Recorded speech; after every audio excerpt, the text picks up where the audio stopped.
Hello అండి. నమస్తే. Good morning. Hair care video అనేది ఒక వీడియో పెట్టాను మా పాపది. చాలామంది చూసారు. డండ్రఫ్ కోసం కూడా అడిగారు. డండ్రఫ్ కోసం కూడా వీడియో పెట్టాను షార్ట్‌లో. ఒకసారి చెక్ చేయండి, మీకు తెలుస్తుంది ఈజీగా.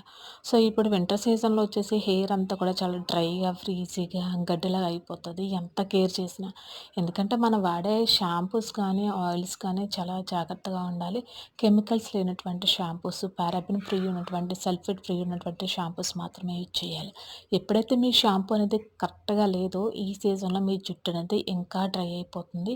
ఫ్రీజీగా అయిపోతది. అలాగే డండ్రాఫ్ అనేది చాలా ఎక్కువొస్తది ఈ సీజన్‌లో. ఎందుకంటే మన స్కిన్‌కే మాయిశ్చరైజర్స్ కానీ, వాసలిన్స్ కానీ, లోషన్స్ కానీ రాయకపోతే ఎలాగైతే డ్రై అయిపోయి పొట్టుగా అయిపోతుందో తలమాడు కూడా అలాగే ఉంటుంది. జుట్టు కుదుళ్ళనేవి తలమాడు నుంచే ఎయిర్ ఫాలికల్స్ అనేవి స్టార్ట్ అవుతాయి కాబట్టి, హెయిర్ ఫాలికల్స్ ఎప్పుడైతే డ్రై అయిపోయి ఉన్నాయో మన జుట్టంతా కూడా డ్రై అయిపోతూ ఉంటుంది.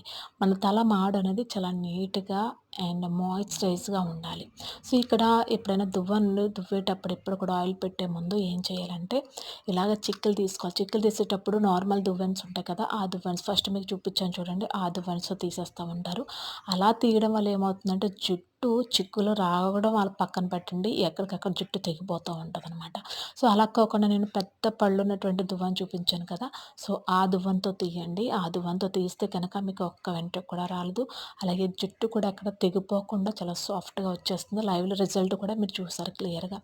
ఇలాంటి దువ్వెన యూజ్ చేయడం వల్ల పిల్లలకి గాని, మనకు గాని హెయిర్ అనేది ఎక్కడ తెగిపోకుండా ఉంటుంది. ఫ్రీజీగా లేకుండా ఉంటుంది. హెయిర్ చిక్కులు లేకుండా ఉంటుంది. చాలా సాఫ్ట్‌గా వచ్చేస్తుందనమాట.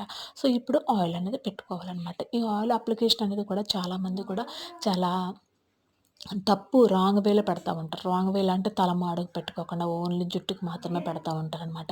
అలా పెట్టడం వల్ల మీ హెయిర్ అనేది ఎక్కడ కూడా రిజల్ట్ అనేది అస్సలు ఉండదు. ఏ ఆయిల్ పెట్టినప్పటికి కూడా తలమాడుకి, జుట్టు కుదుళ్ళకి చాలా ఇంపార్టెంట్ అండి.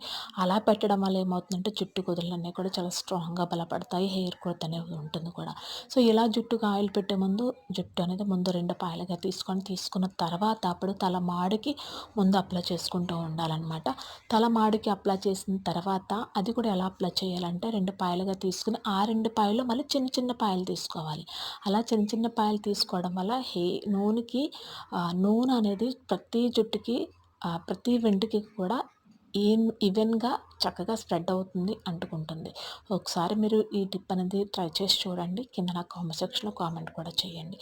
ఇలాంటి వీడియోస్ కావాలంటే తప్పకుండా మన ఛానల్‌ని సబ్స్క్రైబ్ చేయండి. అలాగే ఆయిల్ పెట్టిన తర్వాత కూడా ఎలా కేర్ చేయాలని కూడా వీడియో పెడతాను. Thanks for watching please.